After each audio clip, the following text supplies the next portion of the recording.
Aston turned back into trouble really a little bit then. Looks as if he's won the throw. Both a bit uncertain. It's going to be Kukhtar to take it.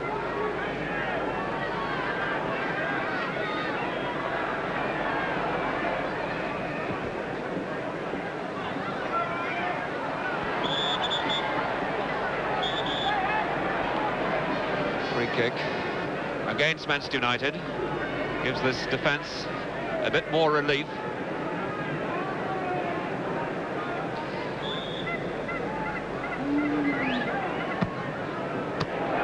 Charlton, that was a bad kick. Aston. He did well to get it back, but not far enough. Just hadn't got the space to pull it back away from the goalkeeper. Now done to Pratt. Best. Sheer magic by Best.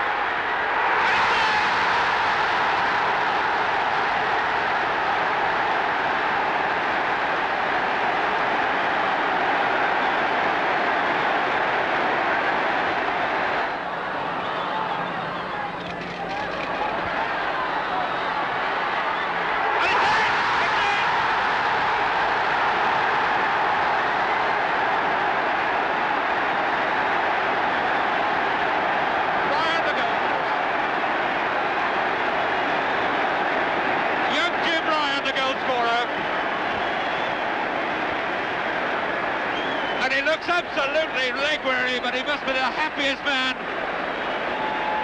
in this packed stadium now. He'd found his way through all those players, and the goalkeeper just couldn't see it. Jim Ryan, the deputy for Dennis Lord, makes it 2-0.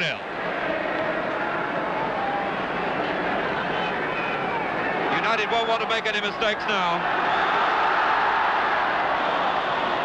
Ball was out of play. With Manchester United, the winners by 2-0 in this quarter-final against Górnik, the champions of Poland. Number 7, George Best, who tormented this defence into making the first mistake that led to the goal. It made just a bit of deflection. And John Ryan, who got the second. John Ryan, 20 years of age, the last hour deputy for Dennis Law. And the Manchester United players are going to form an avenue for the Poles who played so well. A really good match and one to remember. The Poles looking very dejected, but they played just about as well as anybody could play in circumstances of this kind, and played the match the way they ought to have played it, very sportingly and very well. And here now is the Polish goalkeeper coming off alone, Hubert Koska, and deserving every little clap he's getting. So Manchester United go into the second leg of this quarter-final, 2-0 in front, and good value for that 2-0 lead. Manchester United, the English League champions, 2. Górnik, the Polish champions, 0. Górnik were an absolutely terrific side. Arguably the best side we played in the competition. And to win 2-0 was great. Beat them 2-0, late goal, I think a couple of late goals we scored. They were good. Lubansky was their main player. I don't think he played here in the first game, but we had to go to Katowice and play them at Krakow. We had a bit of a struggle to get a side together for the Górnik away. People like John Fitz, I think, played and had fantastic games. It was a real back-to-the-wall job over there. We had a lot of injuries. We had a lot of injuries in that game. I can't remember who. There was a few of the big players. I don't think Dennis played, or maybe George. There was lots of injuries anyway. The sort of communist sort of outlook in those days. There was the, there was the Iron Curtain and all of that sort of stuff. And I mean, when we went to Górnik, they didn't let us down. It was like that. Nobody seemed to smile. Everybody went around with long drawn faces, and there was military personnel everywhere, and the shops didn't seem to have very much in them. It really was a sort of eye-opener.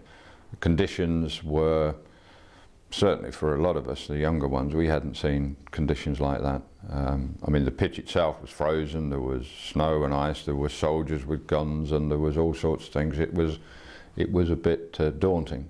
to say the least. The people in Poland were fantastic. Could you imagine, we played the Slavsky Stadium, there was about 110,000 people there. It was freezing. Freezing it was. Unbelievable. There was 6 inches of snow. It was freezing cold, and we had a compact snow pressed down about 6 inches high. Freezing, and snow a foot deep. Thick snow, winter's night. Nobody wanted to play, but a few of us wanted to play. We wanted to get there, get the game done with. We thought, well, this game's never going to be played. And I think the boss was basically going to say, you know, let's call it off. Because I remember the night before the game doing your usual training session and Matt talking about getting the game abandoned, and I just said to him, nobody can play, they'll not be able to play this, never mind us. And you look at the goals are not as big as they should be, because that foot of ice will make the goals smaller, so it'll be more difficult to score. Paddy and that, and the lads were wanting it off, and he said, you know, what Jimmy was saying, like, these are a good side. They were a good side. They could play. He said it's going to, and basically why Jimmy played it, why Jimmy, you know, we were going on with it, and that was that it nullified both sides. It made it an even Stevens battle. Capello was the referee, and somebody said that he's trying to put the game off, but I think Capello wanted the game on and get it over with. Everybody was wanting, you know, you know, off. No, want to play. It must have been about 10 below. I mean, we had these thin, I mean, I was all right. I could have worn a sort of a vest under me jersey, my nylon jersey, and put plenty of oil on and that. But, you know, nylon sweaters, lads had, and shorts, and they came out with thick woolen polo neck shirts and things like that. It was bloody cold, I remember that, you know, I mean, and to be fair, they had heavier shirts on than us. We still had our own type of shirts on, you know what I mean? We were going out, it was bloody cold, all right, you know, but they had real thick ones on. We played the game anyway, and we lost 1-0. I think they scored with a free kick in the last minute of the game or something. We got through. And I was playing against Lubanski. I was right back at the time, and he was a fantastic player. He was the guy with the reputation of George Best, a world beater. And I remember Jimmy Murphy saying to me, he says, when the game gets going, John, you've got a minute, just let him know you're there. And that meant, let him know you're there in a certain manner. And it did. Because we had a lead, we didn't have to worry about actually going at them. And every time they made an attempt to attack our goals, they foundered really, and they were just falling over themselves. It was a dreadful pitch to play on for both teams. Once you made a tackle, that was it. There was no coming back. It was, you were out of it. You just slid about 20 yards, and you had to keep in your feet and keep your balance. And passing in conditions like that is really difficult. 110,000 people from every part of Poland. 8,000 have come over the border from Czechoslovakia to see this great match tonight in the European Cup. Manchester United leading by 2 goals to 0, the English League champions, playing against Górnik, the miners of Poland, and the Polish League champions.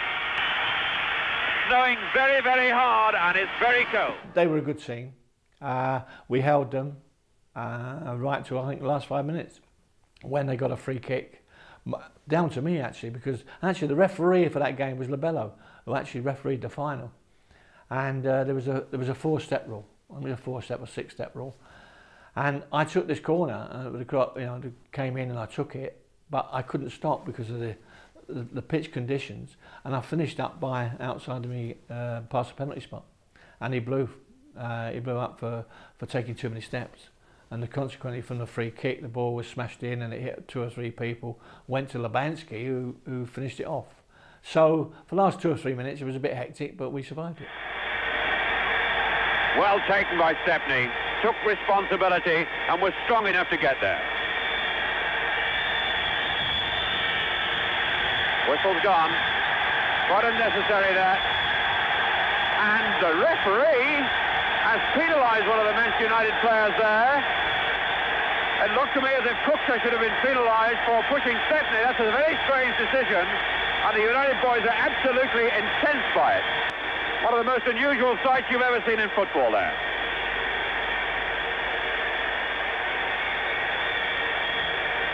They can't score direct, so obviously it's going to be a flick. One of them's going to blast it and hope. There was a Zizlo who really hammered it. Letoka. And really, there's going to be no way through that blue wall of shirts because they're absolutely lined up shoulder to shoulder on the goal line. Oh, Stephanie slips! It's a goal! Lubansky! Stephanie slipped as he came out for the ball. Poor Alex Stephanie, you can see the snow there on his trousers, and he paid the penalty we've all feared on the goal line. Well, now this game's going to buzz. Lesnar with Lubansky again. Good tackle by Fitzpatrick and a good second one too. Injury time. He overhit that rather badly. But United have got 6 players back in defence.